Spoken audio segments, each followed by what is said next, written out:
ஜென்ம லக்னம் ஃபிக்ஸ்டாகவே இருக்குது. ம். இப்போ வந்து ராகு வந்து 12ல் மறைஞ்சிட்டாரு.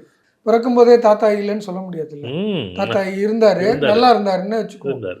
இப்போ வந்து தாத்தா அப்போ நல்லா இருந்தவர், இப்போ ஒரு 30 வயசு ஜாதகருக்கு நடக்கும்போது கும்பலக்னம். அதே லக்னம்னு எடுத்துக்கிட்டாலும் இந்த 12ல் ராகு இருக்காரு, தாத்தாவால் பிரயோஜனம் இல்லை, தாத்தாவால் பிரயோஜனம் இல்லைன்னு சொல்ல முடியாதுல்ல. ம். அப்போ பிறக்கும்போது இருந்த நிலைமை வேற, வேற இப்போ இருக்கிற அதுக்கப்புறம் இருக்கும்போது தாத்தா மறைஞ்ச பிறகு அந்த சொத்து அது எல்லாமே மாறி போயிடுது. அப்போது இந்த லக்னம் வளருன்றதை அழகாக பார்க்கவும் முடியுது. ஆதிபத்தியங்கள் வெறும் ராகுனுடைய காரகத்துவத்தை மட்டும் வச்சுக்கிட்டு பேச முடியாது அப்படிங்கிறத அழகாக பார்க்க முடியுது இங்கே. அதே லக்னம் 10 வயசு வந்த உடனே 11வது வயசுல 20 வயசு வரையும் மகர லக்னம். அதே ராகு 11 வந்துருவாரு. சூப்பரா கொண்டாடலாமே.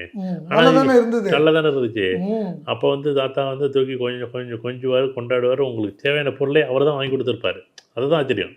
இது வந்து கிரகங்களோட தன்மைகள். அதே 5ஆம் அதிபதி நல்லா இல்லைன்னு வச்சுக்கோங்களேன். உதாரணம் மகர லக்னம் 5ஆம் அதிபதி யார்? சுக்கிரன் வந்து 8ல் போய் மறைஞ்சிருக்கார், இல்லைன்னா 10ல் இருக்கார், இல்லை 6ல் இருக்கார். கிடைக்காது. 6ல் இருக்குன்னா தாத்தாவுடைய சந்தோஷங்கள் கொடுக்க முடியாது, கொடுக்க மாட்டார். அவ்வளோதான்.